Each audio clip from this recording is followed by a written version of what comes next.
Dr. Kristie Ennis, physical therapist, nutritionist, and certified strength and conditioning specialist. And today, I want to go over 5 exercises that you absolutely should not be doing, and if you are doing them, you should stop doing them after watching this video. I'm also going to show you some alternatives to those exercises so that you're not just left with nothing and going, now what do I do? So, these are exercises that are harmful to the joints and that I see people doing with improper form all the time. So we want to make sure that not only are you working on getting really awesome strength, but that you're doing it without injuring yourself as well. So very first one is a chest fly on the bench. So this is my handy dandy little step here. Usually in a gym setting you'll see, right, at a workout bench, or you might have one at home. But this is what I see when people do the chest fly. Ooh, my head supported. Is that they bring their arms open, and then because of being on the bench, those arms come all the way down. And this is super awful on those shoulder joints. It is way too much stress. Your arm is not designed to move like this. So this is a great way to actually cause a shoulder injury. So an alternative to that, if you really just love the fly, you can do it on the ground. And that way the ground actually stops those elbows from going down below the shoulder so that you're nice and safe on that shoulder. The other option would be to do with a band or even a pulley system, attaching it to a railing or a bar if you have one like me. 1 foot and foot to just give yourself a little stability, and then you're pulling around and forward. So nice and safe on those shoulders, and then really working in through those pecs there. So that's number 1. Number 2 is the side bend. How many times do you go to the gym and see people doing this? And like, yeah, really working those obliques. No, you're not. You're actually doing a lot of bad stuff to the spine itself. Spine doesn't like this. It's really not designed to do this, especially with a load on it. And you're not working your obliques nearly as well as you could because the obliques actually cause rotation. So now we're not adding any rotation in here, and if we do, then we're putting more force on the spine. So one of my favorite ways to target those obliques is a little side plank, and you can do it with either bent knees, which is a little easier on the body, or with straight legs, which is a little harder. And then you're going to come up and add just a tiny bit of rotation. Notice I'm not dipping, I'm keeping my body nice and flat, and then I'm really working into those obliques. Another option would be, again, in a plank position. If you bring that knee in and then over to the other side, now you're getting a little twisting, but you're not twisting the spine itself, okay? So those are safer options for you. Number 3, I don't even have it here because I really hate it, is the leg extension. So that's where if you're sitting at a gym in a machine and you've got your leg underneath the bar and then you're doing this, woohoo.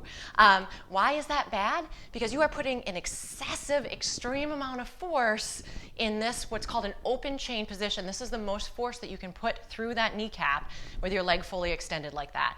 So that's a lot of force even without weight on it. Now go ahead and load up those bars, and you're really causing more harm than you are good. So an alternative that I like, and it helps protect the knee a little bit too, is a split lunge. So you'll go 1 foot up on a step or on a bench, depending on how high you feel comfortable with, and then you're coming down into that lunge. So again, making sure that foot is far enough forward, and then you're just adding that little lunge, and you can hold dumbbells to give it a little bit more oomph too. Number 4 is the high pull, or really it's not the high pull, sorry, it's the upright row. This is probably the number 1 worst exercise you can do. What you're actually doing is putting your shoulder in what's called an impingement position. So if I'm testing somebody that's got shoulder pain and problems, I'm actually going to put them in that position because now I'm taking all of those joints and jamming them together. So you do that without weight. Now go ahead and add weight onto that, and oh my gosh, not a good situation to be in. Well, when you have that wrist, right below that shoulder, that's when you're causing, actually this even is uncomfortable just doing it with these 5 pounds. Not good. So what do you do instead? You can do a high pull. So that's kind of coming from here and then adding that rotation up to get those shoulders. Notice now my wrists are no longer underneath those shoulders. Okay, so I'm not in that impingement position anymore.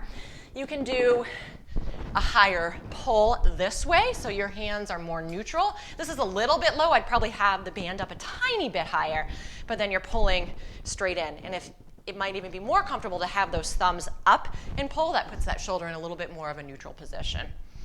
So those are some fabulous alternatives. The last exercise, you guys have probably heard me say this one before, is the sit-up. Now, I'm not even sure I can do this well, so I'll try. But literally, right, this is what I see all the time. And usually with that noise added onto it too.